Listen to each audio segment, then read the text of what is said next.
Hello friends, नमस्कार। आज हम नवरात्र में दुर्गमासुर का वध किस प्रकार दुर्गा माता ने किया था, उसके विषय में जानेंगे विस्तार से, जो इस प्रकार से है। भगवान श्री हरि ने वाराह अवतार लेकर हिरण्याक्ष नामक दैत्य का वध किया था तथा पृथ्वी को सही स्थान पर स्थापित किया था। इस प्रकार सृष्टि कार्य में आया व्यवधान दूर हुआ था। इसी हिरण्याक्ष के वंश में दैत्यराज रुरुम हुआ। रुरुम का पुत्र दुर्गम हुआ।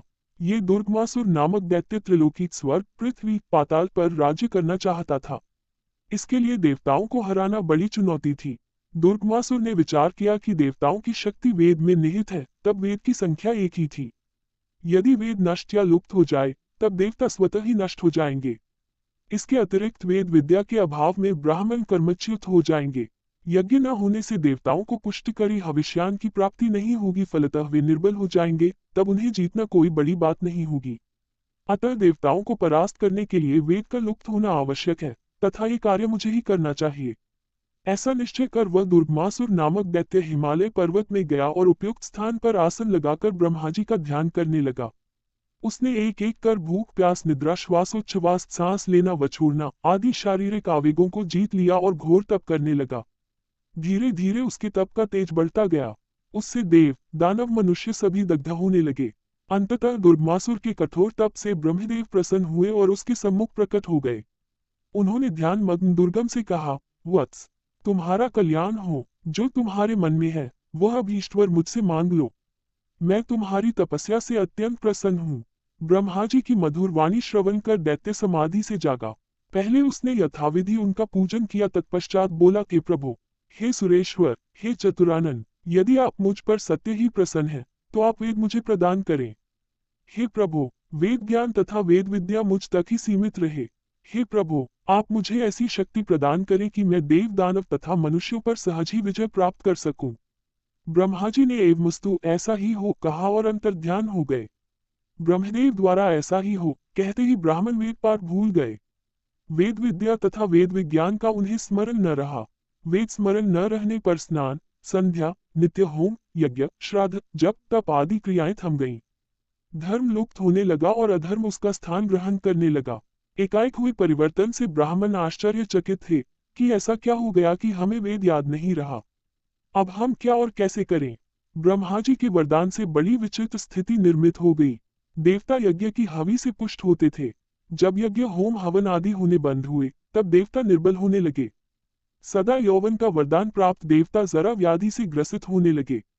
ब्रह्मा जी के वर से शक्तिशाली हुआ वह दुर्गमासुर दैत्यों, दानवों तथा राक्षसों की भारी सेना लेकर अमरावतीपुरी पर आक्रमण किया।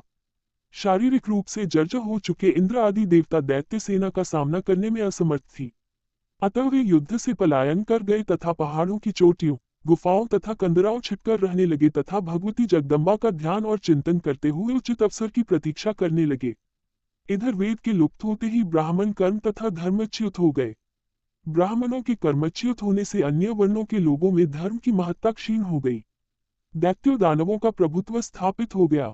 राक्षसों की देखा देखी मनुष्य भी मदिरापान, मांस भक्षण, व्याभिचार, कपट, द्यूत, लूटपाट आदि दुर्व्यसनों की ओर आसक्त होने लगे। निरीह पशु पक्षियों की करुण चित्कारों से दिशाएं थर्रा उठी। अन्याय, अनीति, अधर्माचरण के बढ़ने तथा धार्मिक क्रियाओं, यज्ञ, जप, होम, हवन आदि के अवरुद्ध होने से प्रकृति की व्यवस्था गड़बड़ा गई।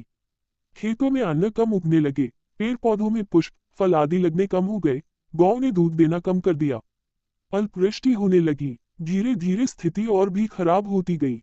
वर्षों तक सूखे की स्थिति रही। नदी, तालाब, कुएं तथा बावड़ियां सूख गई। समुद्र सूखने के कगार पर आ गए। जो थोड़े से ब्राह्मण आदि सज्जन मनुष्य थे, वे घबरा उठे। इस स्थिति से उन्हें कौन बचा सकता है। उन्होंने सुना और पढ़ा था कि पूर्व काल में स्वयं जगदम्बा ने महिषासुर, शुंभ, निशुंभ, रक्तबीज, चंडमुंड आदि दैत्यों के उत्पात तथा अत्याचारों से देवताओं तथा मनुष्यों की रक्षा की थी। इस विपत्ति के समय भक्त वत्सला करुणामयी माता ही हमारी रक्षा कर सकती है। हमें जगदम्बे की शरण में जाना चाहिए। ऐसा निश्चय कर ब्राह्मण पहाड़ों में गए तथा अत्यंत दीन भाव से जगन्माता को पुकारने लगे। जैसे शिशु रुदन करता हुआ अपनी मां को पुकारता है, वैसे ही दैत्यों के अत्याचारों तथा भूख प्यास से पीड़ित मनुष्य भगवती जगदम्बा को पुकारने लगे। माहेश्वरी तथा भुवनेश्वरी नाम से प्रसिद्ध भगवती पार्वती ब्राह्मणों के सम्मुख प्रकट हो गईं। भगवती का दिव्य तेज इतना था कि करोड़ों सूर्य का प्रकाश फीका पड़ जाए। देवी का श्रीविग्रह अनंत नेत्रों से विभूषित था। जगदम्बा का श्रीविग्रह कज्जल पर्वत के समान तथा उनके दोनों नेत्र नीलकमल के समान था। उनके हाथों में धनुष बाण, कमल पुष्प, पल्लव तथा मूल विद्यमान थे। भूख, प्यास तथा बुढ़ापे को दूर रखने में समर्थ शाक, मूल आदि उन्होंने धारण किया हुआ था। भगवती का श्रीविग्रह करुण रस से पूर्ण था। अपने भक्तों तथा जगत की दुर्दशा देखकर जगदम्बा के नेत्रों से अश्रु जलधारा के रूप में निःसृत होने लगी। सहस्त्रों नेत्रों से सहस्त्रों जलधाराएं गिरने लगी। पूरे 9 दिनों तक जलवृष्टि होती रही, जिससे चराचर तृप्त हो गया। समुद्र तथा नदी का जलस्तर बढ़ गया। अब तक जो देवता इधर उधर छिपे हुए थे, वे भी बाहर आ गए। देवता तथा ब्राह्मण मिलकर देवी की स्तुति करने लगे। हे ब्रह्म स्वरूपिणी देवी, आपको बारंबार नमस्कार है। आप ही अपनी माया से जगत को धारण करती हैं। आप अपने भक्तों की रक्षा तथा कल्याण हेतु दिव्य स्वरूप धारण करती हैं। हे माता, आप कल्पवृक्ष के समान कल्याणकारी है। हे माता, आपकी जय हो। आपने हमारा संकट दूर करने हेतु सहस्त्रों नेत्रों से युक्त अनुपम तथा अद्वितीय विग्रह धारण किया है। इसलिए अब आप शताक्षी इस नाम विराजने तथा भक्तों का कल्याण करने की कृपा करें। हे माता, हम सब इस समय भूख प्यास से अत्यंत पीड़ित हैं। हे जगदम्बा, हम आपकी क्या विशेष स्तुति करें। आपका न आदि है और न ही अंत है। हम आपकी स्तुति करने में असमर्थ हो रहे हैं। आप दुर्गम नामक दैत्य के अत्याचारों से हमारी रक्षा करें तथा वेद का उद्धार करके धर्म की पुनर्स्थापना कीजिए। हे माता, हम आपकी शरण में हैं। त्राहिमाम जगदम्बे पाहिमाम पाहिमाम। ब्राह्मणों तथा देवताओं की दीन वाणी सुनकर देवी अत्यंत प्रसन्न हुई तथा उन्हें खाने के लिए शाक फल दी। इतना ही नहीं, उन्होंने भांति भांति के अन्नों को प्रकट किया। पशुओं के लिए कोमल तथा सरस तृणादि उत्पन्न किया। इसी समय से भगवती का एक नाम शाकम्भरी हुआ। उधर दुर्गम ने दूतों के माध्यम से यह सारा वृतांत सुना। तब वह अत्यंत क्रोधित हुआ तथा एक अक्षौहिणी सेना लेकर युद्ध के लिए चल पड़ा। वह ब्राह्मणों तथा देवताओं को सजा देना चाहता था। दुर्गमासुर को सेना सहित आते देखकर देवताओं तथा ब्राह्मणों में भय व्याप्त हो गया।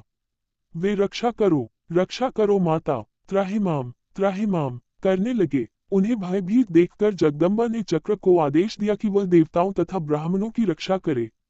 चक्र ने उन्हें तत्काल अपनी सुरक्षा में ले लिया। वह उनके चारों ओर घूमने लगा। देवी तथा दुर्गमासुर की सेना के बीच भयानक युद्ध होने लगा। बाणों की वर्षा से सूर्यमंडल आच्छादित हो गया। देवी की धनुष की टंकारों से दिशाएं गूंजने लगी। कुछ समय के लिए सर्वत्र बहरापन छा गया। देवी के श्रीविग्रह से बहुत सी शक्तियां प्रकट हुईं। कालिका, बाला, तारिणी, भैरवी, मातंगी, त्रिपुरा, कामाक्षी, जम्भिनी, मोहनी आदि 32 शक्तियां प्रकट हुई। इसके पश्चात 64 शक्तियां प्रकट हुई। इसके अनंतर अनेक शक्तियों का प्रादुर्भाव हुआ। ये शक्तियां नाना प्रकार के आयुधों से सुसज्जित थी। युद्ध स्थल में शंख, मृदंग आदि वाद्य बजने लगे। 10 दिनों तक घोर युद्ध हुआ। दैत्य सेना विनाश को प्राप्त हुई। 11वें दिन दुर्गम ने स्वयं युद्ध करने का निश्चय किया। उसने लाल वस्त्र धारण किया, लाल चंदन से अपने देह को सजाया, फिर गले में लाल रंग का माला धारण किया। युद्ध के लिए प्रस्थान करने से पूर्व बहुत उत्सव मनाया। तब अपने रथ पर आरूढ़ होकर युद्ध भूमि को प्रस्थान किया। उसने समस्त शक्तियों पर विजय प्राप्त कर ली और अपना रथ जगदम्बा के सम्मुख ले गया। दोपहर तक दुर्गम तथा देवी के मध्य भयंकर युद्ध हुआ। तदनंतर अत्यंत क्रोधित होकर जगदम्बा ने दुर्गम की ओर 15 बाण छोड़ा। इनमें से एक ने उसके रथ की ध्वजा को काट डाला। 4 बाणों से उसके रथ के चारों घोड़े धराशायी हो गए। एक बाण से उसका सारथी मारा गया। 2 बाणों ने दैत्य के नेत्रों को बींध डाला। 2 बाणों से उसकी दोनों भुजाएं कटकर गिर गई तथा 5 बाण उस दुर्गम की छाती में घुस गए। वह दैत्य मुख से रक्त वमन करता हुआ प्राणविहीन होकर जगदम्बा के सामने भूमि पर आ गिरा। दैत्य के शरीर से एक तेज निकला जो देवी के श्री विग्रह में समा गया। दैत्य दुर्गम के मरते ही त्रिलोकी में हर्ष व्याप्त हो गया। देवताओं ने ब्रह्मा, विष्णु तथा शिवजी को अपना अगुवा बनाया तथा देवी की स्तुति करने लगे। देवता ब्राह्मण बोले, हे जगत का कल्याण करने वाली परमेश्वरी, हे शाकंभरी, हे शतलोचने, आपको नमस्कार है। हे देवी, आप संपूर्ण उपनिषदों के द्वारा प्रशंसित हैं। आपने दुर्गम दैत्य का संहार करके त्रिलोकी का उपकार किया है। हे देवी, आपको नमस्कार है। मुनिगण शांतचित होकर जिनका ध्यान करते हैं, हम उन भगवती भुवनेश्वरी की उपासना करते हैं।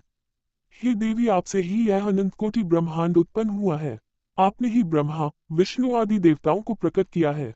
हे शताक्षी, आपकी जय हो। आपके सिवाय ब्रह्मांड में ऐसा कौन है जैसे दुखी जनों को देखकर इतनी रुलाई आती हो।